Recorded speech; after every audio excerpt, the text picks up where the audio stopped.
تو آپ نے پاکستان پہ الزام لگا دیا، نہ کوئی ایویڈنس، نہ کوئی سوچا کہ اس کے اندر پاکستان کا کیا فائدہ ہے۔ اگر پاکستان اتنی اہم کانفرنس کر رہا تھا اور اتنی وزٹ جو کراؤن پرنس کی تھی، جو ہم اتنی دیر سے پلان کر رہے تھے، کوئی احمق بھی اس طرح کا واقعہ کرے گا اپنی کانفرنس کو سیبوٹاج کرنے کے لیے؟ اور اگر یہ نہ بھی ہوتی ان کی وزٹ، پاکستان کو اس سے کیا فائدہ ہے؟ کیوں پاکستان اس سٹیج کے اوپر، جب پاکستان سٹیبلٹی کی طرف جا رہا ہے، ہمارے پاس ہم نے 15 سال کی دہشت گردی کی جنگ، جس میں 70,000 پاکستانی مارے گئے ہیں، ایک دہشت گردی نیچے جا رہی ہے، امن آ رہا ہے، سٹیبلٹی آ رہی ہے، ہم کیوں کوئی اس طرح کا، اس سے ہمیں فائدہ کیا ہے؟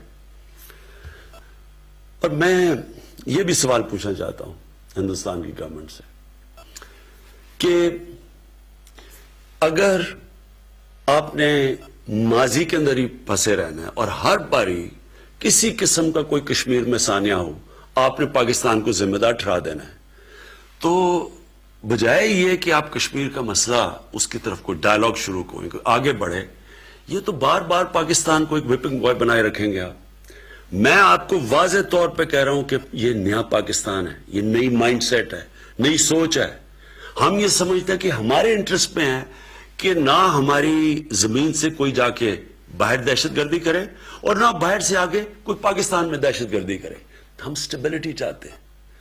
تو میں آج ہندوستان کی گورنمنٹ کو آفر کر رہا ہوں، کسی قسم کی آپ تحقیقات کروانا چاہتے ہیں اس انسیڈنٹ میں کہ کوئی پاکستانی اس میں ملوث تھا، ہم تیار ہیں۔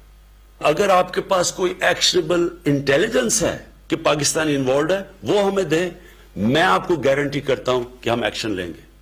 اور ایکشن اس لیے نہیں لیں گے کہ ہمیں کسی کے پریشر ہے، ایکشن اس لیے لیں گے کہ یہ پاکستان سے دشمنی کر رہے ہیں۔ اگر کوئی پاکستان کی زمین استعمال کر رہا ہے، ہمارے سے یہ دشمنی ہے، یہ ہمارے انٹرسٹ کے خلاف ہے۔ اور دوسری چیز، جب بھی ہندوستان سے ہم ڈائیلاگ کی بات کرتے ہیں، ہندوستان کی پری کنڈیشن ہوتی ہے کہ پہلے دہشت گردی کی بات کی جائے۔ میں آپ کو یہ کہتا ہوں کہ ہم دہشت گردی کی بھی بات کرنے کے لیے تیار ہیں۔ دہشت گردی ایک سارے خطے کا ایشو ہے اور ہم بالکل تیار ہیں، کیونکہ ہم چاہتے ہیں کہ اس خطے میں دہشت گردی ختم ہو۔ پاکستان وہ ملک ہے جس کو سب سے زیادہ دہشت گردی سے نقصان ہوا ہے۔ 70,000 پاکستانی مارے گئے دہشت گردی میں، ہمارا $100 ارب سے زیادہ نقصان ہوا ہے دہشت گردی سے۔ لہٰذا ہم تیار ہیں آپ سے بات کرنے کے لیے۔ لیکن میں آپ سے آخر میں 2 چیزیں کہنا چاہتا ہوں۔ دیکھیں، ہندوستان میں ایک نئی سوچ آنی چاہیے، ایک انٹرسپیکشن آنی چاہیے کہ کیا وجہ ہے کشمیر کے نوجوان اس انتہا پہ پہنچ چکے ہیں جو وہ موت کا ان کا خوف ہی اتر گیا ہے۔ کوئی تو وجہ ہوگی۔ کیا آپ سمجھتے ہیں کہ یہ ون ڈائمینشنل آپریشن، ظلم کرنا، ملٹری کے ذریعے مسئلہ حل کرنا، کیا یہ اگر آج تک کامیاب نہیں ہو تو آگے کامیاب ہو جائے گا؟ اگر آج افغانستان کے اندر 17 سال کے بعد ساری دنیا یہ تسلیم کر بیٹھی ہے کہ ملٹری سلوشن نہیں ہے اور بات چیت سے، ڈائیلاگ سے مسئلہ حل ہوگا، کیا ہندوستان میں اس کے اوپر ڈسکشن نہیں ہونی چاہیے؟ اور دوسری چیز، ہم ہندوستان میں سن رہے ہیں، آوازیں سن رہے ہیں، میڈیا پہ سن رہے ہیں، پولیٹیشنز کی آوازیں آ رہی ہیں کہ پاکستان کو سبق سکھانا چاہیے، پاکستان کے اوپر بدلہ لینا چاہیے، اسٹرائک کرنی چاہیے۔